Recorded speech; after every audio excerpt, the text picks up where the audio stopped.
The time has come. The Nightmare Cup Simplified. If you're here watching this video, I'm going to assume you already know what the Nightmare Cup's all about. If you don't, and you're like, what is this PvP competitive but not part of the main series? What's going on? Link in the description to sylph.gg, and then you can get learned up on the Sylph Arena and the Nightmare Cup on your own sum. But that aside, you already know what this is, so let's get into it, right? And as always, this is following Lorman96's article on GamePress Nightmare Cup meta. I actually didn't do anything at all to help contribute to this whatsoever. Maybe my Spiritomb content that I did before, but yeah, no, this month has been kind of ridiculous for me, and I'm not going to get into details here. Still debating if I want to do a video, getting personal with you guys, letting you know all the nonsense that has gone on for me this month. But I'm also like, do I want to get personal with my base? Maybe I should just keep it to Pokemon. So if you guys find out what happened to me, then you'll find out what happened to me eventually. But let's stick to the content here. But definitely a huge shout out to Lorman96 and the GamePress crew for putting this all together and making this simple for me here. I don't know, guys. I'm just like every other Pokemon Go YouTuber, just stealing content from GamePress and Redditors, right? And we'll be using Lorma's infographic here, using simulation data from Go Battle Sim. Yeah, no, you can check out this article, link in the description, and you can pull this image there. Definitely will look a lot better than screenshotting it with my face, right? So when the Sylph Arena decided to make this Fighting Dark Psychic, and then they also banned all the Super Omega Good Pokemon, it became very clear that this would be a very simple rock, paper, scissors type of format. However, right away, immediately, early on, RyanSwag sniffed on the Spiritomb here. Link in the description to my Spiritomb analysis. It'll probably cover Spiritomb way more in depth than I'm going to cover it here. So Spiritomb. And with that, I think I'm going to start out with Spiritomb because Spiritomb is pretty simple for me to talk about, and the Psychic type's simple, Fighting type's simple, and the Dark types are kind of complicated. So we'll start out with Spiritomb. And I'll have to say Spiritomb, from everything I've done in my research and everything I've seen coming forward from other users with the Nightmare Cup in these past couple weeks, yeah, Spiritomb, you definitely want to consider having it on your team if you have it. It is an event Pokemon that you got from research, so you can only have one, and you have to spend rare candy to even power it up in the first place and unlock the secondary charge move. So it is a little bit of an investment. But it is quite possibly one of the best picks for this meta. Main reason being is that it's the equalizer, man. It's Ghost Dark. So Dark types, not effective against it. Psychic types, not effective against it. Fighting types, not effective against it. Now, in the neutral matchups, the Dark types will tend to dominate it, but you got Ominous Wind. So you got a 10% chance of turning the tables around on these guys to some extent, depending on the Dark type, right? Ominous Wind won't secure the win in every single Dark type matchup, but at the end of the day, that's not why you're using Spiritomb to begin with. You're using Spiritomb to begin with because it has a relatively positive matchup against all the Fighting types, and it dominates the Psychic type Pokemon just like any other Dark type would. So Spiritomb, definitely a Chad lad here. Now, things that Spiritomb does have to watch out for are obviously the Dark types. Generally carry a very positive, gonna stomp you out of existence matchup because, you know, they hit him for neutral and then he hits back for resistance. So definitely having a bad time there. And then when it comes to the Fighting type Pokemon, because Counter and Power Up Punch are so aggressive, and then this guy, he doesn't have Power Up Punch, but he's got Mud Bomb, super aggressive attacks. Because they're so aggressive, Spiritomb will beat them more often than not, but it's going to come out of that fight a little bit bloody, so he's got to be a little bit wary of these guys. But obviously, if you get the Ominous Wind boost, well then, yeah, then sorry guys, Spiritomb just brought the doom. But Spiritomb, I'd say definitely a must-have pick. If you lack the Spiritomb or you don't want to invest in Spiritomb, I can't blame you, and it won't impact you super heavy. Like, I say he's a must-have pick, but this guy isn't like what Bastodon and Lucario were in the Kingdom Cups. He's not that good, but he's really good. Like, you really it just simplifies your team making process. You just pick him. But in his absence, you could probably go with any other Dark type, and then you'll miss him. And let's go on to the Confusion Spammers for the most part, right?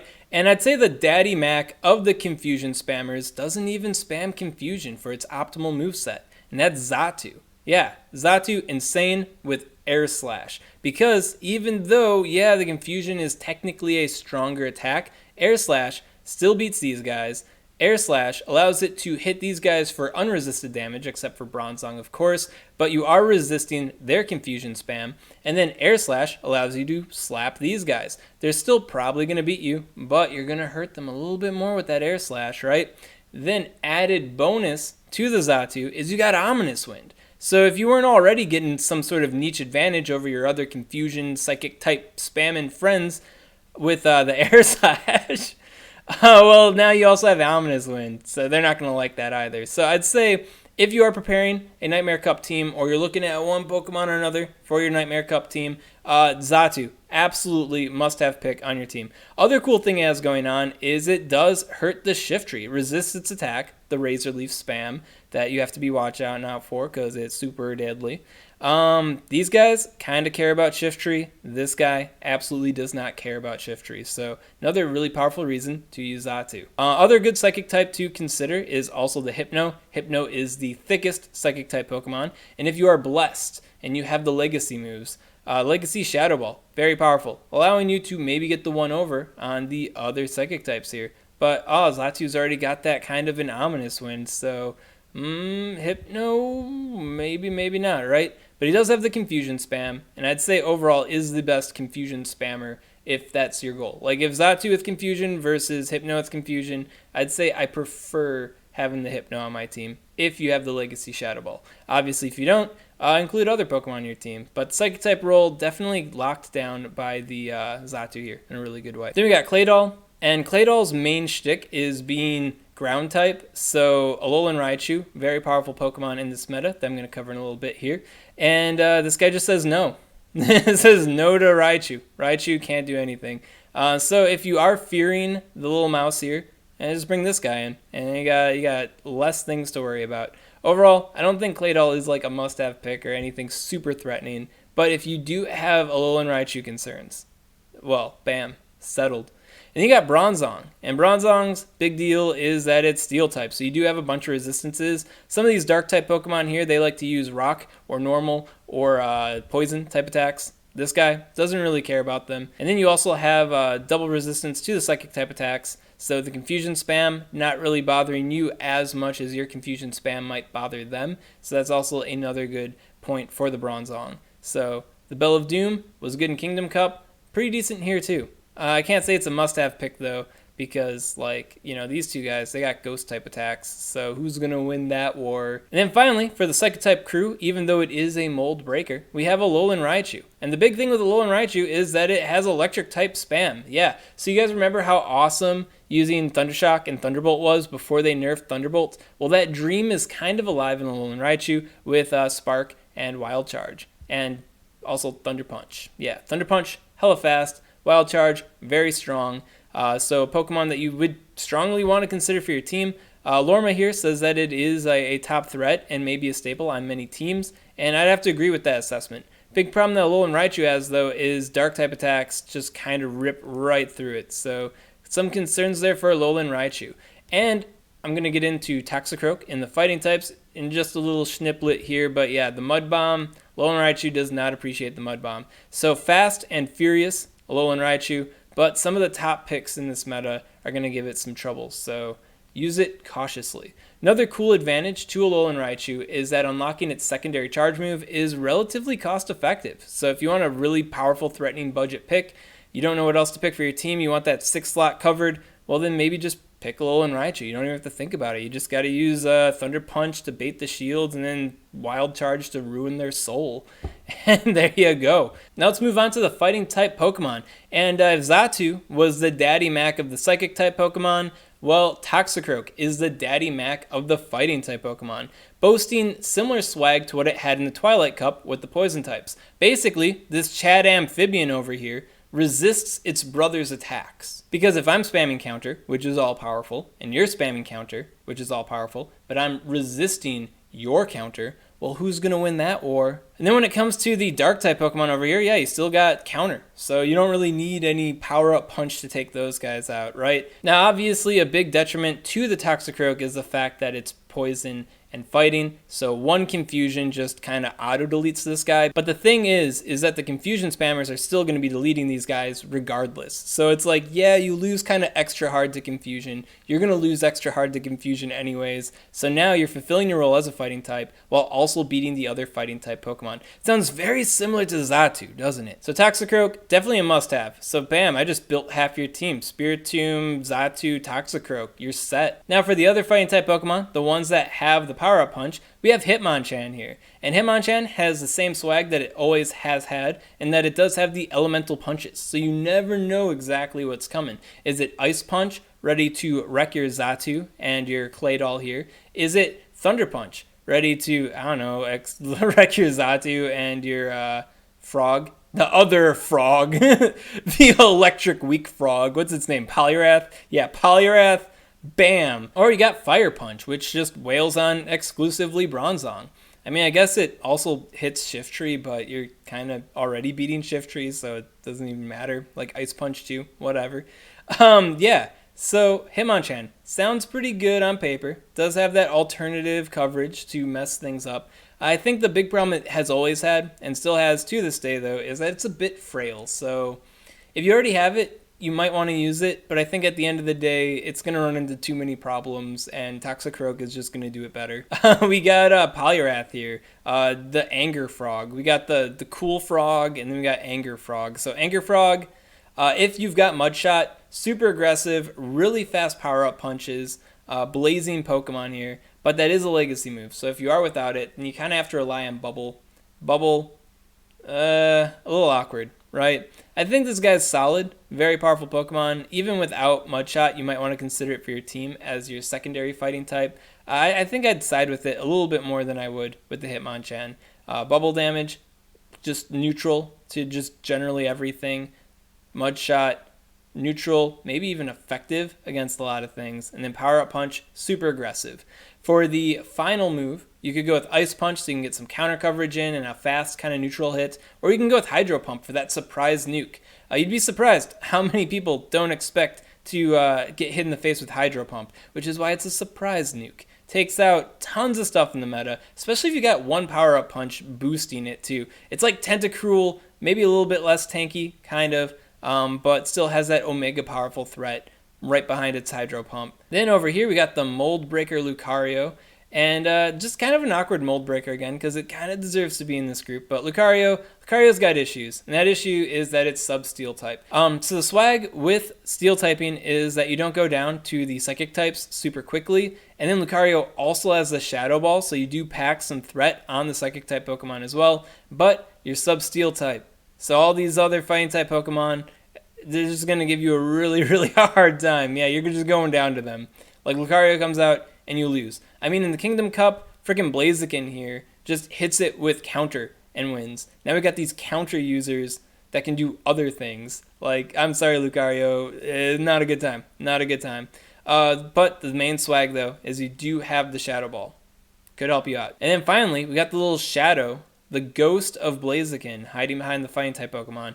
And that's in reference to it getting the C Day. I'm just going to call it C Day. All right. So that's in reference to it having the C Day charge move, Blast Burn. We don't know if it's going to get Blast Burn. That's actually not confirmed. It might get Blaze Kick. But if it gets Blast Burn, that's a really heavy fire type nuke attack that it hits everything here extremely well and may tip the scales in favor of Blaziken as far as being a meta viable PvP Pokemon outside of like niche nonsense like the Kingdom Cup, right? So Blast Burn, really powerful attack.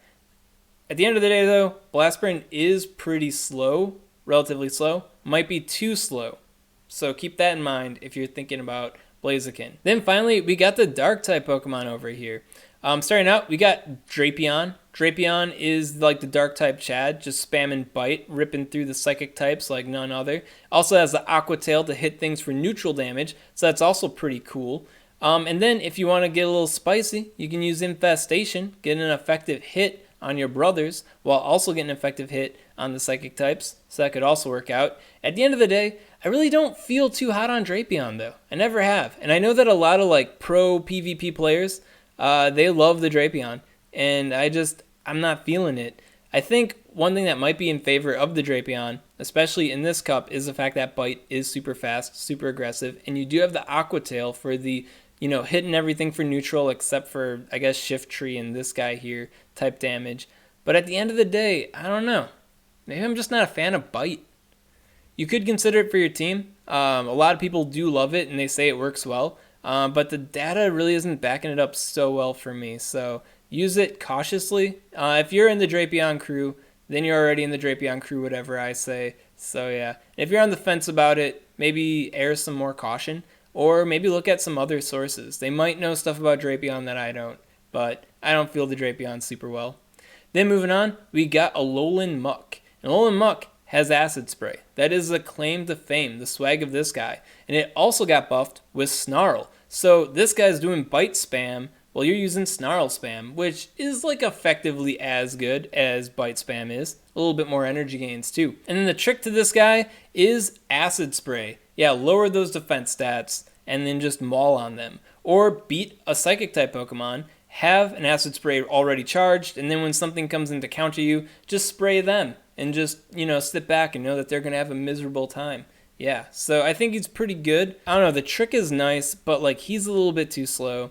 Acid Spray is a little bit too slow, so I'm not completely sold on Alolan Muck. But Alolan Muck, definitely a devastating option, especially if you are able to KO something and then get the shield drop on. So definitely something to keep in the back of your mind. Definitely not a must-have pick. Then we got Skuntank here, and Skuntank is like the OG Poison Dark type Pokemon, right? You might remember it from the Twilight Cup being a staple, must-have pick there. In this particular cup, I'm not feeling as keen on it. Like, I don't know, this whole Dark type group is like, yeah, you kind of need one of them to beat these guys really well, but like, I don't know, man. They got issues. They really do. Yeah, and the problem that this guy has is that before, Toxicroak was a big pain for it to deal with. Well, now it's got other fighting types to back it up, so Skuntank definitely feeling kind of awkward. And then as far as the Poison Jab goes, that worked out pretty well in that previous particular meta, but now you've got threats like Spiritomb, which does not give a lick about your Poison type damage,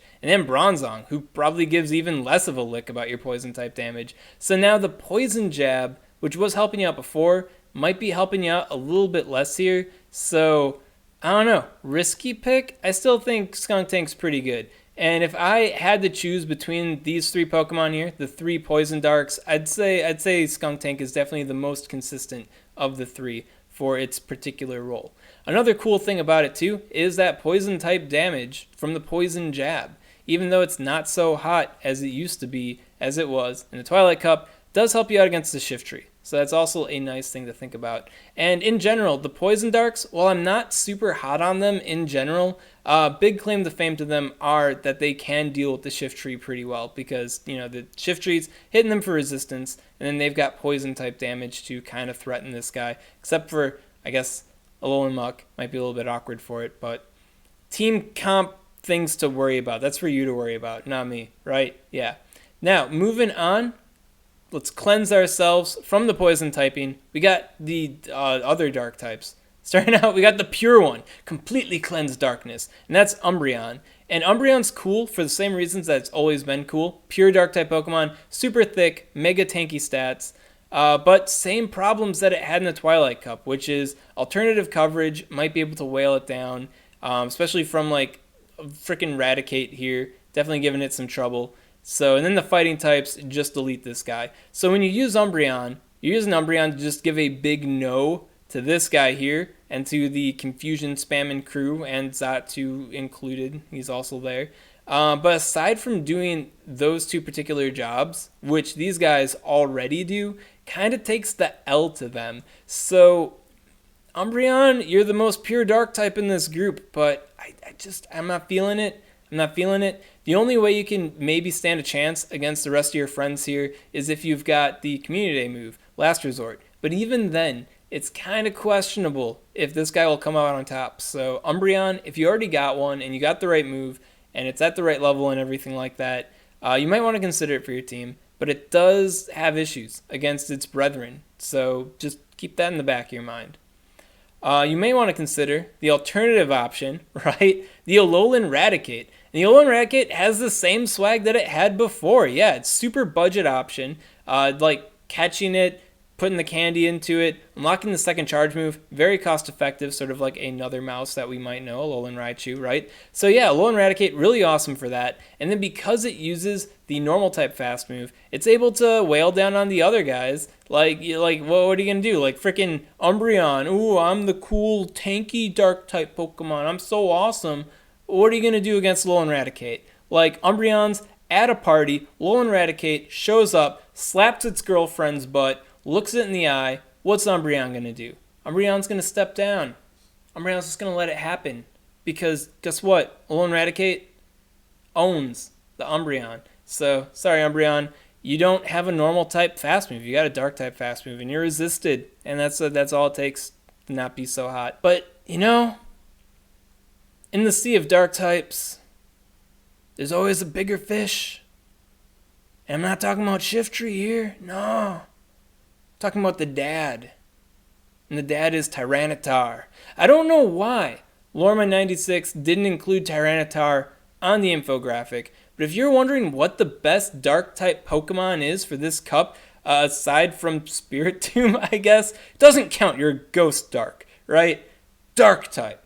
That does dark things. Tyranitar. Yeah. Now, you do need the Community Day fast move Smackdown, and you do need it to be at 1500 CP. So making both of those things happen might be impossible, right? For a lot of people, might not happen. But if you do have that Tyranitar Smackdown at that CP level, yes, guy's freaking awesome. Smackdown, you smack all the dark types down. They can't stand up. I've got Aqua Tail. Maybe that's why people like this guy, because he can actually threaten Tyranitar, maybe. If Tyranitar doesn't have a shield, I guess. But no, smacks these guys down, smacks these guys down, smacks this guy down. Yes, the fighting types tear right through it. The fighting types, we're going to win these matchups anyway, right? So I'd say Tyranitar, definitely no Mega Chad Pokemon. If you got it, put it on your team. And I understand that like 99.99% of the population don't have that specific Tyranitar. But if you do, then your Tyranitar's chosen one, and you best be using it in your Nightmare Cup, because Tyranitar chose you. I didn't choose Tyranitar for you. Tyranitar chose you. Keep that in mind. Then finally, we got Shiftry. And Shiftry, oh man, this guy was almost like the ultimate god Pokemon. I have to say, like back when I was doing my Spiritomb content, link in the description to my Spiritomb content if you want to check that out. But back when I was doing that, I was like, oh my god, what stops Shiftry? Like, I could oh man, the confusion spammers die. The dark types die. Like, the friggin' fighting types die. He's just like, Razor Leaf, what's stopping me?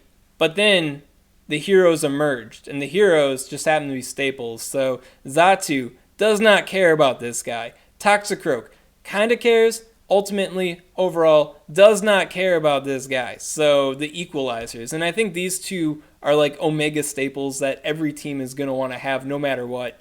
And they just dunk on this guy. So Shiftry, super aggressive, terrifying Pokemon. Has a lot of positive matchups against its Dark-type brethren.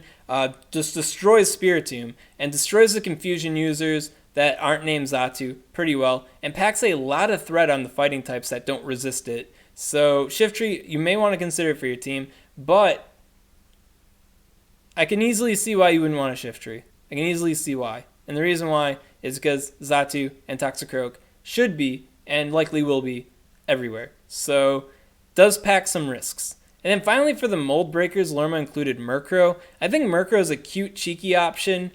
I don't think it's a very powerful investment though. So the main claim to fame with Murkrow is that it's a dark type Pokemon that can maybe have a positive matchup against the fighting type Pokemon, but that idea in and of itself is already pretty flaky.